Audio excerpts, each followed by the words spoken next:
Let's look at how to EQ your acoustic guitar. Today we're going to go in 4 simple steps, and let's get right to it. Most of the acoustic guitars that I get are a little bit boomy because they're mic'd a little bit too close to the guitar. So this is all depending on the sound of the guitar. If it's mic'd a little bit further back, we're going to want to be doing a little bit of different EQ moves. So I like to use the FabFilter, but you can use any parametric EQ for this.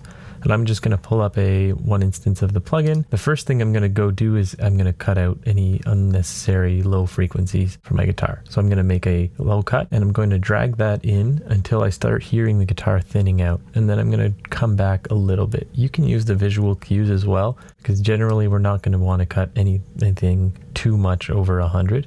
But it all depends on the source. What I like to do after that is add a band here in the low mids around 200. Just to kind of compensate for anything that was there and really add body to the guitar. Next, I'm going to go again in the low mids, but now I'm going to clear out some of the frequencies that I feel are making the guitar a little muddy. Now we're always going to listen, but it's usually somewhere between 3, 4, sometimes 500.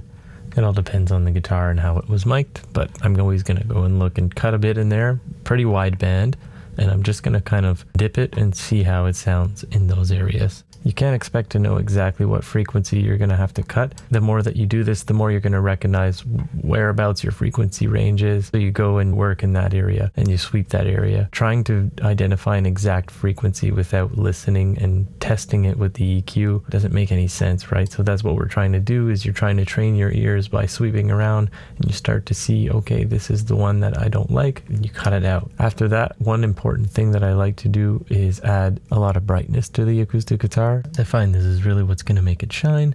So I'm going to go and add a high shelf, usually somewhere around 8K. You can again sweep around and see where you want it to start from, but I do like to go add some air here, and so we're just going to give that a little bit of a boost, and that's it. Simple as that. Obviously every guitar changes, but a lot of the times I find myself doing something that's roughly like this. So let's take a quick look at an example of a guitar that I don't have this EQ on.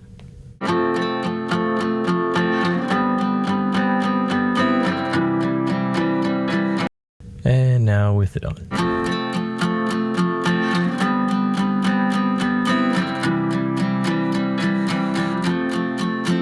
Let me know in the comments below if this was helpful to you. And as always, feel free if you have any questions, and follow me for more videos like this, and I'll see you in the next one. Thanks for watching.